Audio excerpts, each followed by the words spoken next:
दोस्तों, इस वक्त देश में साउथ और नॉर्थ दोनों तरफ जो है एक चीज की सबसे ज्यादा चर्चा है और वो है परिसीमन। परिसीमन के नाम पर भारत की जो दक्षिणी राज्य है वहां पर एक बार फिर से जो तलवार लटक रही है। अब ये तलवार किस तरह है?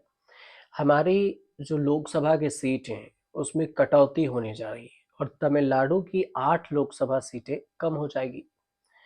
तमिलनाडु के जो मुख्यमंत्री हैं और केंद्र में एनडीए सरकार के धुर राजनीतिक विरोधी एम के स्टालिन 25 फरवरी को एक बयान दिए और भारत में उत्तर बनाम दक्षिण की बहस छिड़ गई। एम के स्टालिन ने परिसीमन से पैदा होने वाली संभावित चुनौतियों पर 5 मार्च को तमिलनाडु के राजनीतिक दलों की एक मीटिंग बुलाई और इसमें उन्होंने आगे कहा कि बढ़ चढ़ कर पहल करें और ये गौर किया जाना चाहिए। स्टालिन का ये बयान तब आया है जब राज्य में अगले ही साल वहां विधानसभा चुनाव है। बयानबाजी राजनीति से परे आपको ये बताते हैं कि आखिर इस विवाद के पीछे की कहानी क्या है और क्या कुछ असर होगा। राज्य के जनसंख्या नियंत्रण में कामयाबी पाई जाएगी, लेकिन इसका नतीजा ये हो सकता है कि अगले परिसीमन के बाद तमिलनाडु की जो लोकसभा सीटें हैं वो कम हो जाए। तो फिर स्टालिन कह रहे हैं कि 8 सीटें हम खो देंगे, परिणाम स्वरूप हमारे पास केवल 31 सांसद होंगे, न कि 39 सांसद। तमिलनाडु के 39 सांसद चुनकर लोकसभा जाते हैं फिलहाल, लेकिन 39 लोकसभा सीटों के साथ संसद के निचले सदन में तमिलनाडु को अभी दमदार प्रतिनिधित्व हासिल है। चुनावी लक्ष्य को साध कर देखा जाए तो स्टालिन का ये बयान इतना अहम था कि गृह मंत्री अमित शाह ने तुरंत इस पर प्रतिक्रिया दी और कहा कि दक्षिणी राज्यों का एक सीट भी कम नहीं होगा। अमित शाह ने यह कहा कि प्रधानमंत्री नरेंद्र मोदी ने लोकसभा में यह स्पष्ट किया कि परिसीमन के बाद भी दक्षिण के किसी भी राज्य की सीटें कम नहीं होगी। तो फिर सवाल ये उठा कि आखिर ये परिसीमन का मुद्दा है क्या? भारत के दक्षिण के राज्य इस मसले को क्यों उठा रहे हैं और सीएम स्टालिन क्यों कर रहे हैं? कह रहे हैं कि हमें एक मिशन में सफल रहने के लिए यही प्रतिफल दिया जा सकता है। सबसे पहले समझते हैं परिसीमन क्या है। बहुत आसान शब्दों में कहें तो परिसीमन भारत में लोकसभा और विधानसभा क्षेत्रों की सीमाओं को फिर से निर्धारित करने की एक प्रक्रिया है, ताकि जनसंख्या के आधार पर हर क्षेत्र का प्रतिनिधित्व समान हो और निष्पक्ष हो। इसका जो मुख्य उद्देश्य है सभी नागरिकों और क्षेत्रों का संसद और विधानसभा समान प्रतिनिधित्व सुनिश्चित करना। परिसीमन जब भी होता है तो जनगणना के नए आंकड़ों के आधार पर होता है। फिलहाल जनगणना भी नहीं हुई। दक्षिण के राज्यों का डर ये है कि परिसीमन प्रक्रिया को लेकर आशंकित हैं। उन्हें डर लग रहा है कि 2026 में जो प्रस्तावित लोकसभा सीटों का परिसीमन है, अगर जनसंख्या के आधार पर हुआ तो उनके क्षेत्र का संसदीय प्रतिनिधित्व कम हो सकता है और इससे संसद में उनकी ताकत कम हो जाएगी। नतीजा ये होगा कि देश की राजनीति में भी उनका प्रभाव कम हो जाएगा। ये डर है।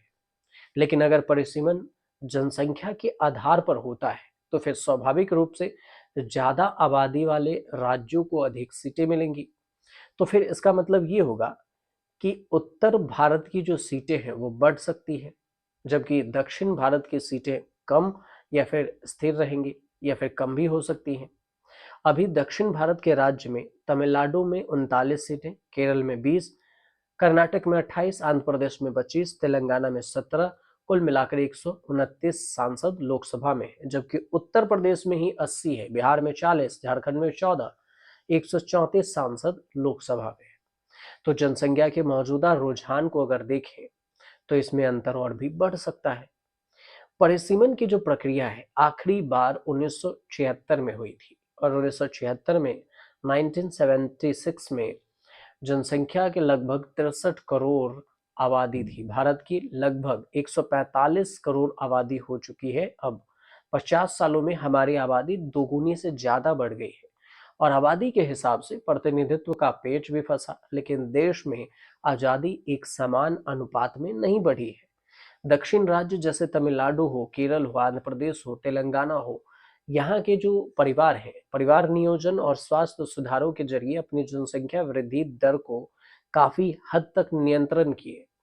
दूसरी ओर देखें तो हिंदी पट्टी नॉर्थ की तरफ राज्यों में उत्तर प्रदेश और बिहार में जनसंख्या तेजी से बढ़ी है, और दक्षिण के राज्यों की यही वाजिब शिकायतें केंद्र से है कि दक्षिणी राज्य मानते हैं कि जनसंख्या नियंत्रण में उनकी सफलता की सजा उन्हें कम सीटों के रूप में मिलेगी, और जिससे संसद में उनकी आवाज को और भी प्रभावित कमजोर किया जा सकता है।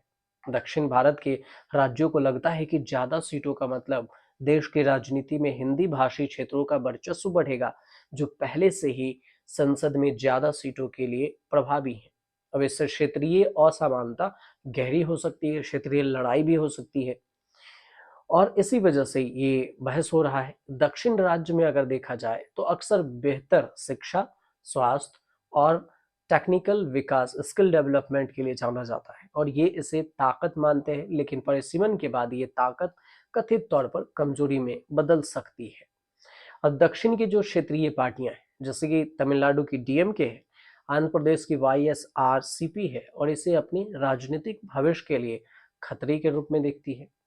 अब इसे लगता है इन्हें, इन पार्टियों को, कि कम सीटों से इनके राष्ट्रीय स्तर पर सौदेबाजी की क्षमता प्रभावित हो सकती है। लेकिन अगर क्या दक्षिण के राज्यों की सीटें घटेंगी, इस सवाल को देखें तो इस बात पर निर्भर करता है कि परिसीमन का आधार क्या होगा। अगर सिर्फ जनसंख्या को आधार बनाया गया तो निश्चित रूप से उनकी सीटें घटेंगी। अब उदाहरण से समझ लीजिए इसे, कि तमिलनाडु में अगर देखें तमिलनाडु की पूरी जनसंख्या को लेकर भी, तो तमिलनाडु की आबादी 7.6 करोड़ है और 39 लोकसभा सीटें हैं। उत्तर प्रदेश की आबादी 22 करोड़ है और यहाँ 80 लोकसभा की सीटें हैं। नए परिसीमन में उत्तर प्रदेश की सीटें बढ़ सकती है, लेकिन तमिलनाडु की जो बढ़ने की गुंजाइश है वो कम हो सकती है। अब इसी चीज को लेकर इंडियन एक्सप्रेस ने एक स्टडी की। उसके अनुसार से 2025 में पूरे 25 तक यूपी और उत्तराखंड की आबादी 25 करोड़ तक पहुंचने का अनुमान है, और अगर 20 लाख की आबादी पर एक लोकसभा सीट को आधार बनाया जाता है तो फिर यूपी और उत्तराखंड के हिस्से में 126 लोकसभा की सीटें आएंगी, और बिहार झारखंड के हिस्से में 85 लोकसभा की सीटें आएंगी, जबकि तमिलनाडु की सीटें 39 रहेगी और केरल की सीटें 20 से घटकर 18 हो जाएंगी। तो सबसे दिलचस्प ये होगा कि ये निजी आकलन है, अभी आधिकारिक नहीं है। अगर 1976 के आकलन को देखें तो 1976 की तरह 10 या 11 लाख की आबादी पर एक सांसद का प्रतिनिधित्व स्वीकार किया गया तो फिर यूपी, उत्तराखंड, बिहार, झारखंड की लोकसभा की सीटों में बम्पर इजाफा होगा, और ऐसी स्थिति में यूपी, उत्तराखंड की लोकसभा सीटें 250 से और बिहार, झारखंड की 159 69 तक जा सकती है। राजस्थान की 82 और तमिलनाडु की 76, केरल की 36 सीटें जा सकती है। और अगर समझे, हालांकि क्षेत्रफल या फिर अन्य मापदंडों को भी शामिल किया गया तो फिर दक्षिणी राज्यों को ज्यादा नुकसान, कम नुकसान हो सकता है। लेकिन गृह मंत्री अमित शाह ने इसी को लेकर स्पष्ट कर दिया कि किसी भी राज्य की एक भी सीटें नहीं घटेगी। इसका मतलब ये है कि केंद्र अगर अलग पॉलिसी पर काम कर रही है।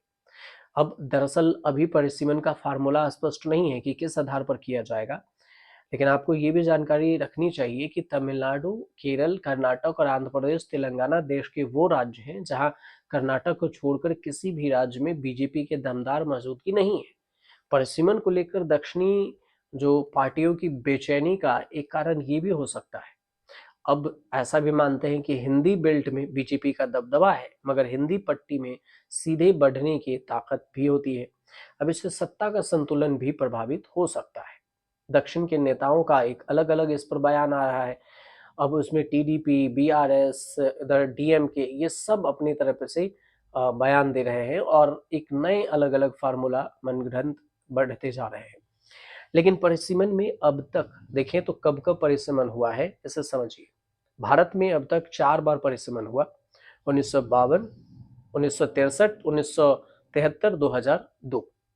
स्वतंत्र भारत में पहली बार 1952 में परिसीमन हुआ और इस समय लोकसभा की कुल सीटें 494 थी। 1963 में जब दूसरी बार परिसीमन हुआ तो इस समय लोकसभा की सीटें 522 हो गई, और 1973 में जब तीसरी बार परिसीमन हुआ तो 1973 की जनगणना के आधार पर इस समय लोकसभा की सीटें 542 निर्धारित की गई। 2002 में जब भारत में चौथी बार परिसीमन हुआ, लेकिन इस बार देखिए तो 1971 की जनगणना के आधार पर ही किया गया। तो इसका कारण ये था कि 1976 में संविधान में संशोधित करके 2001 तक जनसंख्या के आधार पर सीटों के निर्धारण पर रोक लगा दी गई थी, और इसका मकसद ये था कि जनसंख्या नीति को सफलतापूर्वक लागू करने वाले राज्यों को नुकसान न उठाना पड़े। तो 2002 के परिसीमन में सीटों की संख्या में कोई बदलाव नहीं किया गया, बल्कि केवल सीमाओं का पुनर्निर्धारण किया गया। 2026 में परिसीमन प्रस्तावित होना है, लेकिन इससे पहले सरकार को जनगणना करानी पड़ेगी। अब यूं तो देश में जनगणना 2021 में हो जानी चाहिए थी, लेकिन कोरोना की वजह से ये काम नहीं किया जा सका, सरकार जनगणना नहीं करवा सकी। अब जनगणना नहीं हुआ तो परिसीमन किस आधार पर किया जाएगा? ये भी एक दिलचस्प बात है और पेचीदा मामला है। इसलिए सरकार अभी तक इस मामले में खुलकर बात नहीं कर रही है, बस परिसीमन की चर्चा हो रही है। लेकिन अगर जनगणना को ध्यान में रखा जाए तो पहले जनगणना फिर परिसीमन, और अगर जनगणना को छोड़कर अगर क्षेत्रीय चीजों को मापदंड किया जाएगा तो फिर सरकार को जारी करनी पड़ेगी कि किस आधार पर वो परिसीमन करेगी। अब देखना दिलचस्प ये होगा कि क्या परिसीमन का डेट भी बढ़ता है या फिर 2026 से आगे बढ़ाया जाए, क्योंकि एक साल के अंदर तो जनगणना की बात अभी दिख ही नहीं रही कहीं दूर दूर तक। फिलहाल इस पर कुछ अपडेट आएगा तो हम आपको जरूर बताएंगे, और अगर आपको आसान भाषा में ये पूरी कहानी समझ में आ गई हो तो हमारे चैनल को सब्सक्राइब कीजिए, शेयर कीजिए, कमेंट जरूर कीजिएगा।